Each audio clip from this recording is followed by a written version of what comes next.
Good evening, ladies and gentlemen. Here we are with Kelly's Old Timers. Riding down to Santa Fe, just across the mountains and across the way. See that sun sink low in the west. In that land I'm loving the best. Here we go, my old Pinto. Gotta see a... Hello and welcome to the Perry Connection. I'm Jessie Barth, your host, and tonight we are starting our third year of the Perry Connection. And I'm really grateful to have as my guest this evening Roger Kelly from Perry Center. Roger, welcome.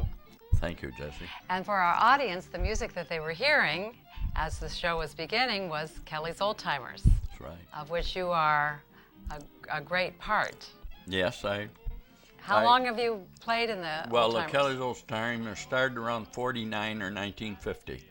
And I went in the service, and when I come out, I was with them steady after that. Good. And we had a good little band. My brother, that's in your book there, he was very good at promoting.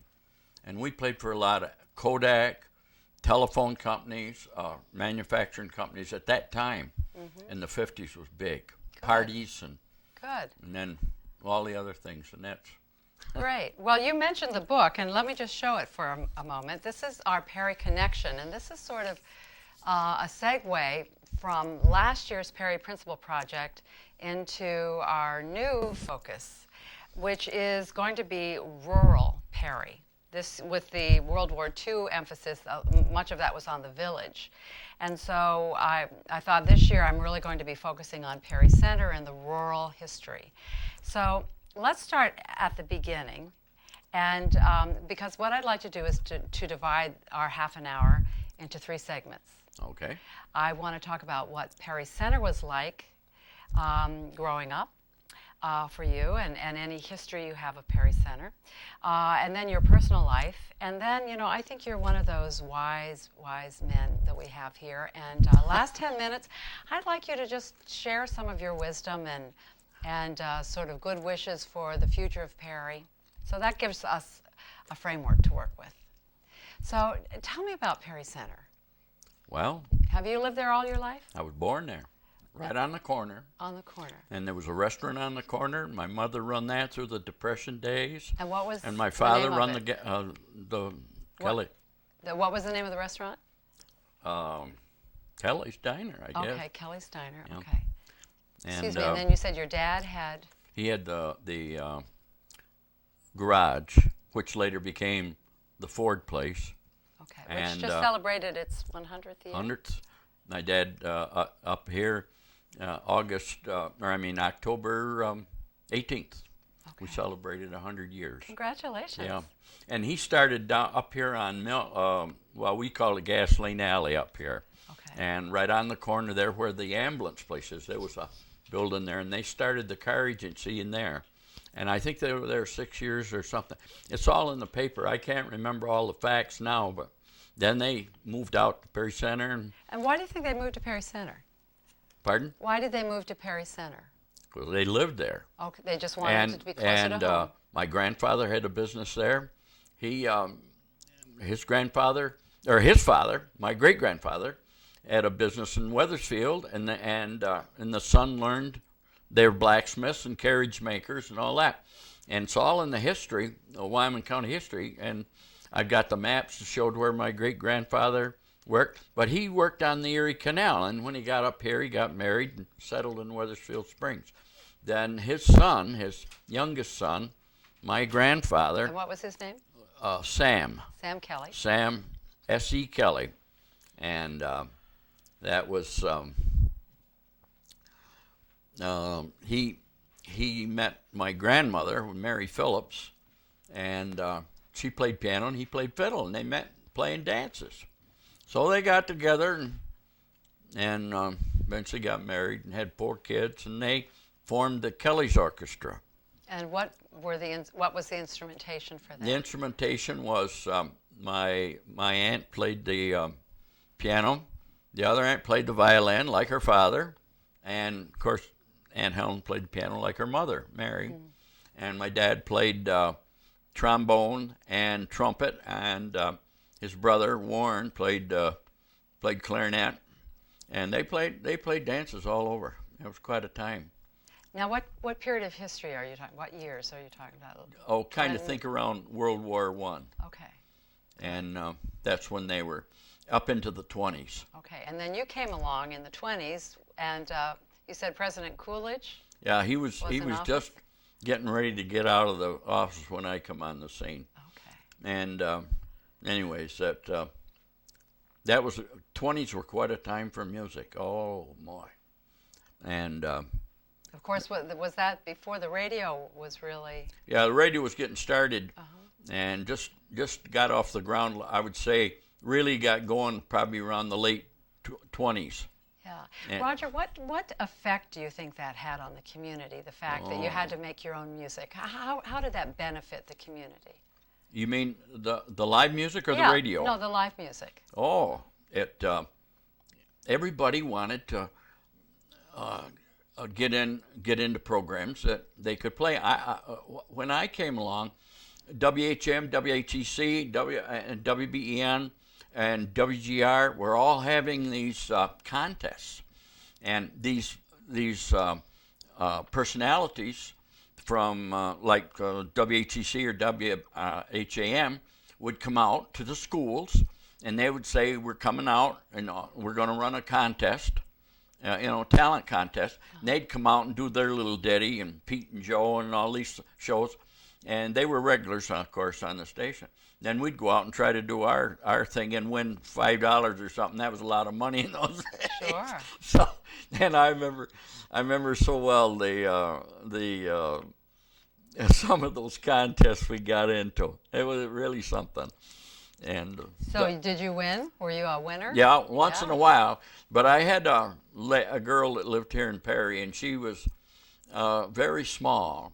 And at that time, Shirley Temple was top banana in Hollywood, and she'd do Shirley Temple stuff, saying she'd win.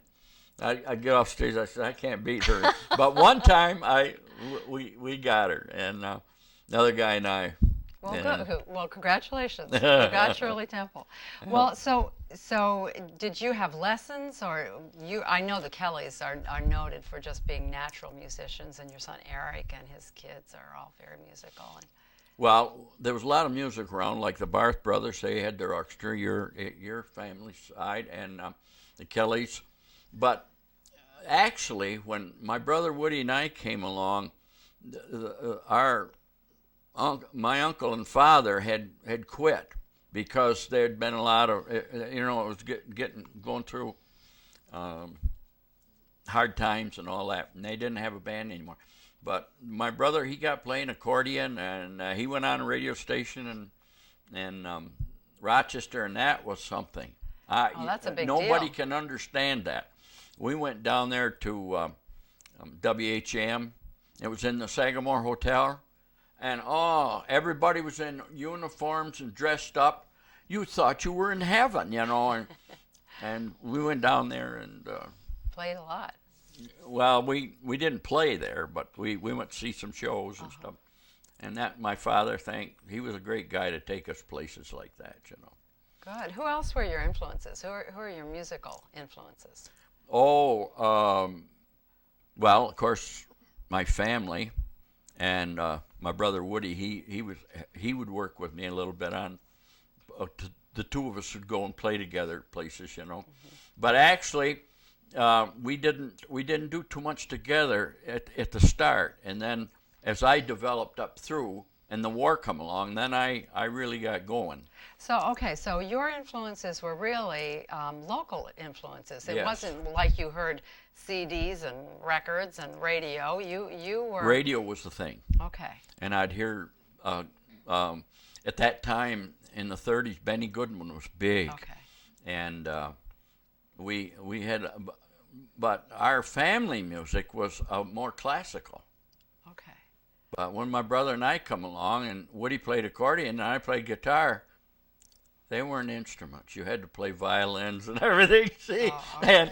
But then they accepted us, and the rest is history. Good. Well, okay. This this is wonderful. I love hearing you talk about music because, you're also a piano tuner.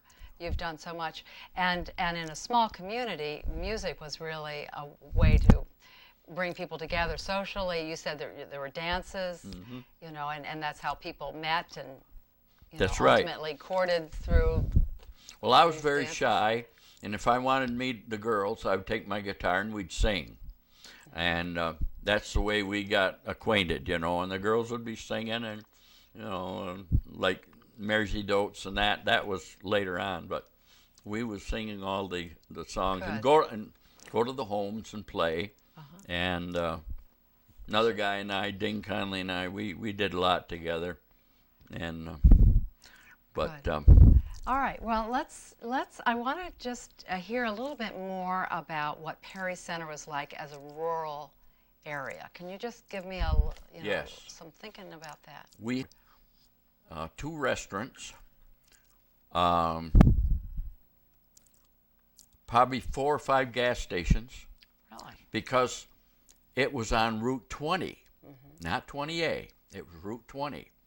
And it was the Yellowstone Trail. It went from Boston to the West Coast. And the cars went through there just like, zip, all day long. And so they were selling gas. My mother run the restaurant. And when the Depression come along, there was a lot of construction out there. They was putting in a new road, which they later changed to 20A. And they moved 20 over to get it away from the hills for the truckers. Okay. And we had blacksmith shop. We had 1, 2, 3, at least 3 garages. And at one time they had 2 blacksmith shops there. So what was the population of Perry Center? Same as it is now. Okay. Every time somebody's born, somebody leaves town. So it seemed And one church or 2? one church. No, one church. And you had a school there. And we had and the you school. went to school. 8 years. Okay. 1st to 4 in one room, 5 to 8 in another. 2 teachers. And they had rubber hose and that kept things running You straight. behaved yourself. Yeah. Well, so it sounds like Perry Center was pretty self-sufficient. It was. And so were there clothing stores or that kind of thing, or did you have to come into the No, city we of came Perry? to Perry for haberdashery or whatever you call it, Okay. clothing stores. But we had groceries out there. We had a barber shop at one time. Guy had his barber shop on the front porch, and at one time the post office was out there. Perry Center Post Office. That was during the horse and buggy days. See? Okay. Then Do you when- remember that? No. I mean, but you told me that you saw carriages going up and down. Oh, yes. Everybody was.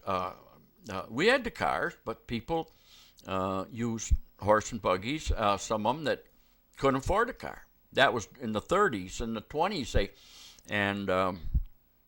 It was, and the farmers, about 90% of them used horses. So there was a lot of blacksmiths.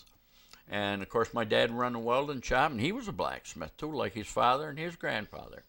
So I used to go, and when they put the road through, I was just a kid. I had to run the blower to keep the fire in the forge going, and that was something. Oh boy. So you grew up during the Depression and were a teenager during World War II. What was it like growing up in the Depression? It was like something. What I can tell you from my own experience is that there was no limits on anything. We would try to do anything and everything. Fly. I was making an airplane at one time. I made parachutes, and we were jumping out barns, and it's a wonder we didn't get killed. And you were one of 5 boys, so Yeah, I yeah. can imagine your mom with five boys. my kid brother, he made race cars, and there was always something going on. And being that we had a machine shop to work on, we were making soapbox racers and bicycles and racing and all that. And those were great times. The one thing that I wanted to tell you, Jessie, was the contributions that the hobos made, because they were coming down Route 20, and they knew if they stopped at my mother's restaurant, she would feed them, no charge. But she always said, "You're looking for work." Well, my dad had 2 businesses going, and this and going, that's going, and he needed people to help him, to just just do common everyday jobs. So I met a lot of hobos. Bums, they wouldn't keep them there. They wouldn't work. They just want. So there's a difference between a hobo and a bum. Oh, absolutely. Okay, and the hobos were? They were very, very intelligent people, most of them, and they would work, but they just had sand in their shoes, they used to say. They just wanted to keep moving. I don't know if they went south in the wintertime or not, never, but we had a lot of them out there. Did they hitchhike, or how did they get to Perry Center? Walk. They just hitchhike. Okay, all right. And we had a lot of, and then the other thing was the salespeople.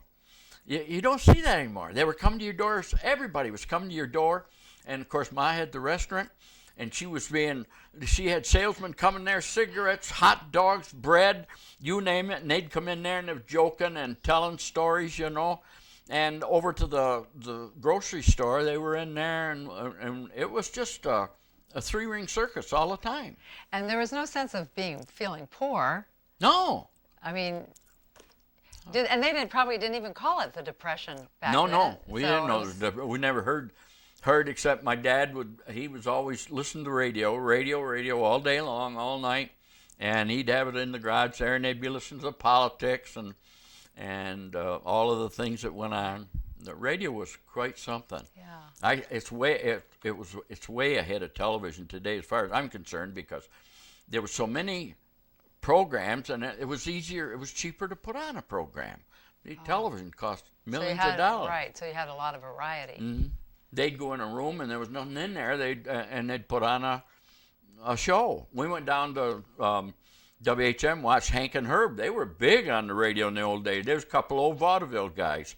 We got in there and, what is this? Bunch of chairs sitting around, and they were standing up there talking in a microphone. But when you heard it on the radio, the pictures were in here, you know. And so that was the way that was.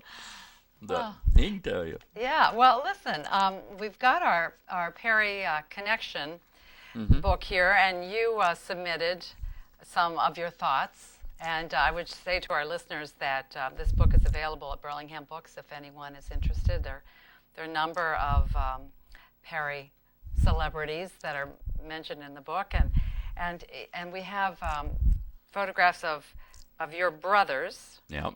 And can you just tell me the names of your brothers? That's Donald, and he run the farm implement place. Okay. And his son Mike is now run that. They're all gone, of course. And then Woody, when he got out of service, he went into the Ford business because we just got the agency in '45, and that was quite an undertaking. And this is Woody. Yeah, okay.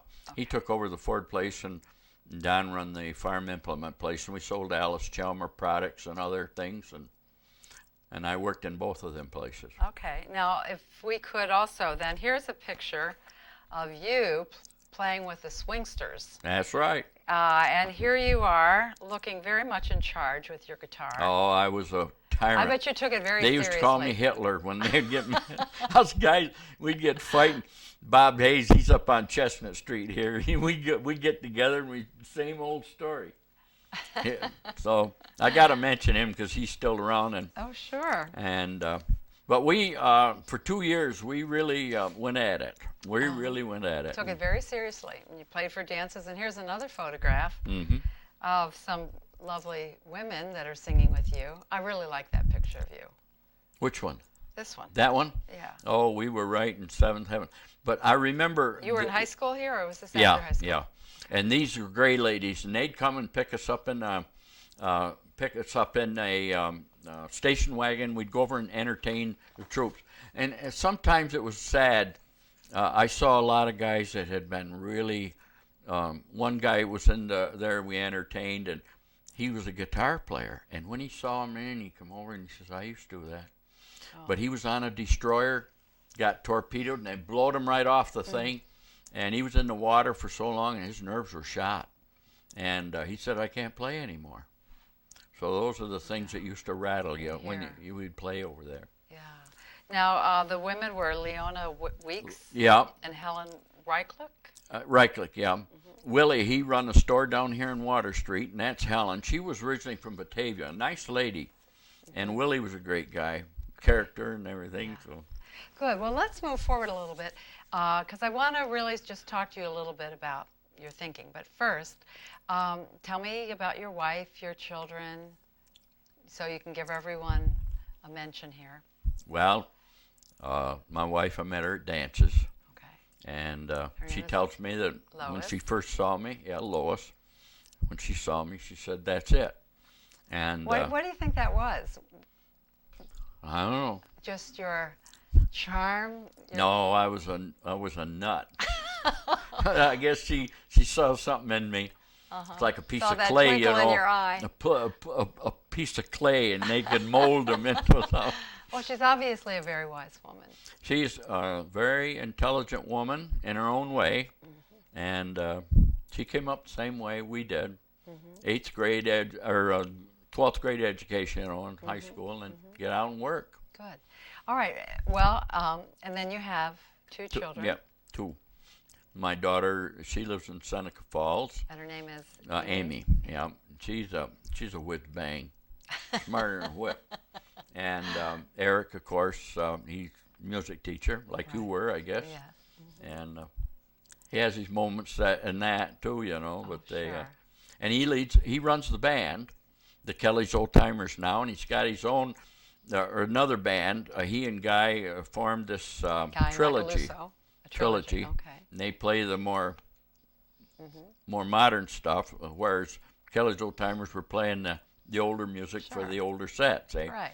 Then he and Guy run the community band, or direct it, or whatever they do with And it. I play in that, by the way. Do you? I just started last year. What do you play? I play bells. Bells? Yes. You aren't the gals that had rings on her fingers and bells on her toes? That was real popular when I was a kid. That goes way back, though. Yeah. And then you have some grandchildren. yeah. 2 each. Okay. Well, I guess we just reproduce ourselves, and then that's it. But Amy's got 2 girls, and that one is, well, they're both very, very talented, but that Laura, she's something else. And what do you want to say their names? Oh, yeah, Kelly and Laura. Okay, Kelly and Laura. And Kelly's the oldest one. And she has her gifts and talents. And Laura, she is all perfection. When she draws a picture, if she plays the piano or the flute or whatever she does, she's got to get 100 in it and score. And I says, nobody likes people that smart, I told her one day. All right, and then you have Elise and Liam. Yeah. Right. And they're, Equal. Elise, she's talented in the music thing. She's I've developed. seen her. She's got perfect pitch. And because the other day we were down there eating dinner, and he says, "Dad," he says, Elise, so he goes out the piano and he hits a note, and she tells him what it is and all that, But she's hearing. Good. She's hearing, because I sit down the piano. I said, "What's this? What's this?" Great. She knows. So another generation, and I've seen both her and Liam in the musicals at Perry High School. And I think the way Liam's going, he's going to be in show business someday. I don't know. He's something else, that boy. But Well, I know too.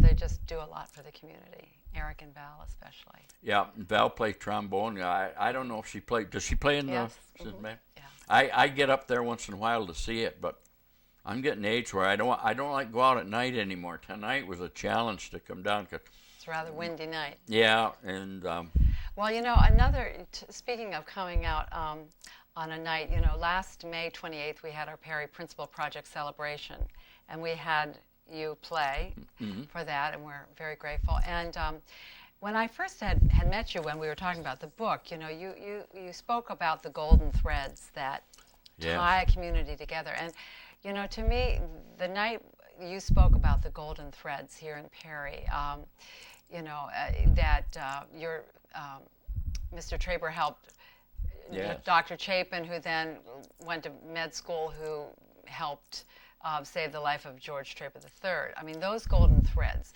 Now, we know we've got that story on tape, but we've got about 5 minutes left. Time flies, doesn't it? is it? Oh boy. Yeah.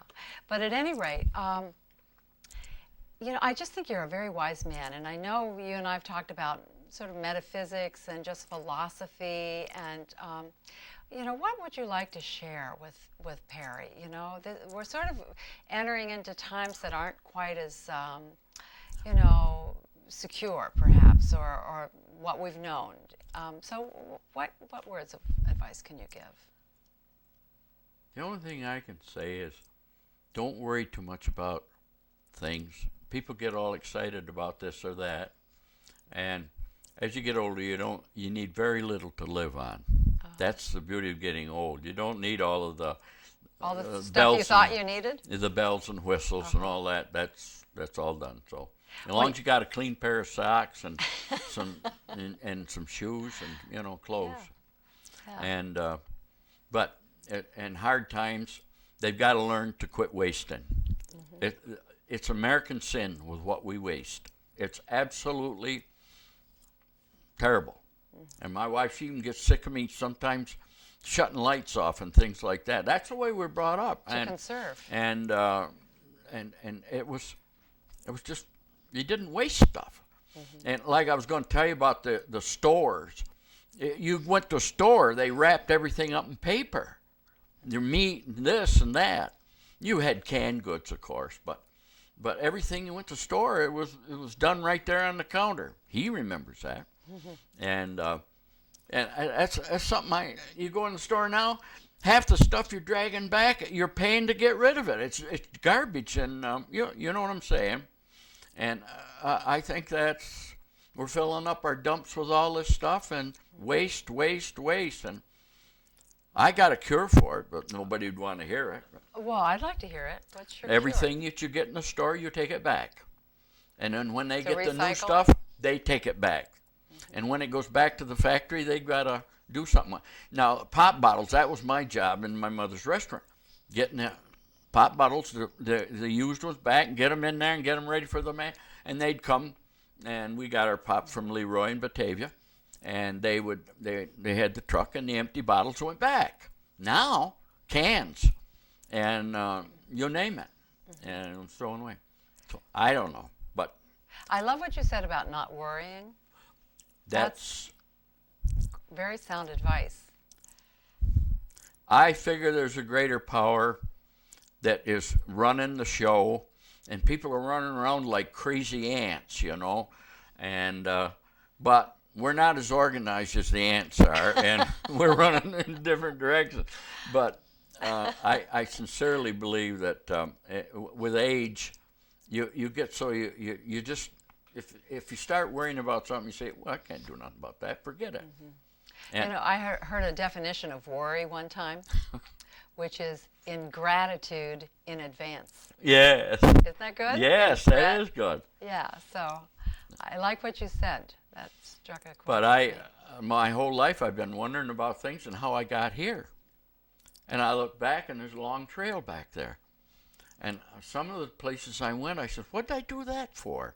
But at the time, it seemed to be important. But any regrets about that, or did you probably learned from every little twist along the way? That's the thing. Life is a learning thing, and you must take it as that. If you start saying, "Oh, I wish I hadn't done that," and all that, you're wasting your time. That's gone. So next time, plan a little better. You know. Well, speaking of next time, I'm going to have you on again sometime, and I'm going to ask you to bring your guitar. Well, I probably should have brought it down with me, but I was so late getting home and running and hurrying. Well, and you were tuning pianos all day. Yeah, working today. Yeah. So. I work a little bit, but my wife sees to it that I don't stay around the house too long. You know. Well, Roger, I just want to thank you for coming and talking about Perry Center too. Well, I could sit here and tell you all kinds of stories about Perry Center. The people that lived there, we had every kind of a character, and they all were part of the scene.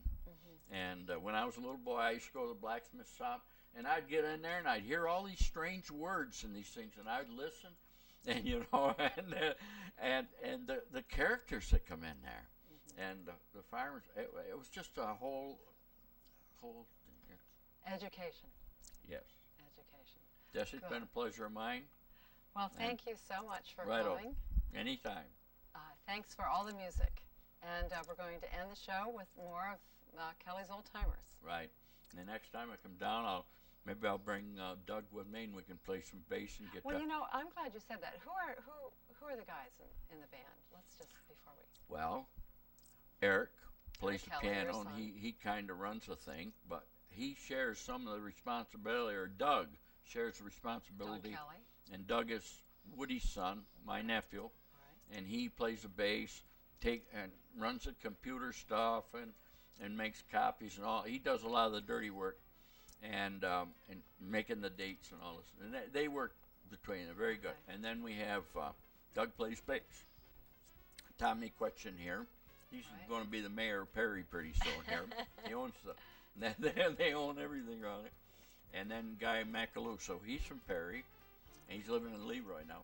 But he's a fantastic musician, trumpet, and he teaches music in Warsaw.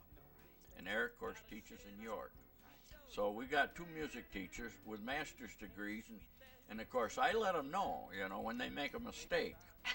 I said, I haven't got a master's degree, and I can do that too. Well, you keep us all humble. Okay, Yeah.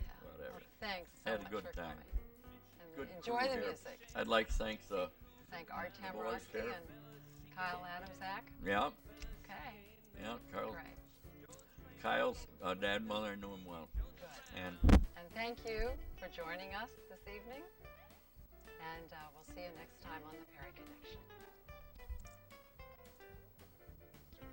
isn't there something Good supposed to, job. like a cannon go Yeah. off or something when No, you get done? no, we just keep on talking and laughing. I could and go on. looking. I could go on here for a whole hour more, but You could. Well, I'd love to hear some of those stories from the blacksmith shop, well, there's so much.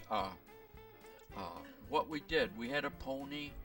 My Don got the pony and he didn't like it, so my cousin got it and she took care of it, and on and on and on. And that pony was a big deal. Oh, I wish We'd ride up into there used to be orchards out there, and we'd go and get apples and come home, and it would be a half a day we'd be going. Then we'd play in the woods. But I wanted to tell you, Jessie, that we do this again.